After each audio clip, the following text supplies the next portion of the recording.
Et en réalité, entre collègues, quand on goûte les vins qui nous font vibrer, qu'on a envie de partager, ben, c'est quand même des vins qui sont en général produits à ce niveau-là. Et en fonction des terroirs, c'est vrai qu'il y a des différences. Mais vu l'enjeu qu'il y a, il ne faut pas oublier, au Moyen-Âge, on avait 800 crus en Alsace. On en a perdu combien depuis?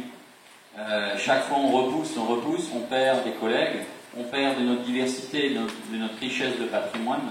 Je veux dire, il y a un danger de notre patrimoine historique qui est très très riche, très varié, que plein de régions dans le monde nous envient. Ils n'en voudraient même pas 10% de ce qu'on a. Et nous, on n'arrive pas, on n'est pas assez fiers de notre travail. Je pense que cette CAL ou cette proposition permettra de faire évoluer les grands crus, en réalité vendre 1 ou 2 euros plus cher la bouteille, voire 3 euros la bouteille plus chère.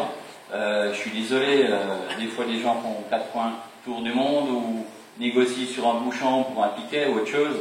Mais là, c'est la qualité qu'il y a dans la bouteille, et cette qualité, au niveau mondial, se paye sans problème. Pour moi, c'est vraiment un problème qui était déjà à l'époque, quand il y a eu en 1975 la délimitation des grands crus. On la retrouve effectivement là, mais quand les gens, chaque collègue, on goûte des vins de toutes les régions, de tous les pays, ben, les vins dits de terroir, qui ont une salinité, une minéralité, une profondeur, une générosité avec des types totalement différents d'un cru d'un collègue à l'autre, c'est ça notre force. Et il ne faut pas l'oublier, et je pense que la proposition, vous l'avez très bien travaillée, le projet semble cohérent pour l'ensemble des gens, et cette cale qui est un petit peu plus poussée permettra d'avancer ou de clarifier aussi nos propositions alsaciennes.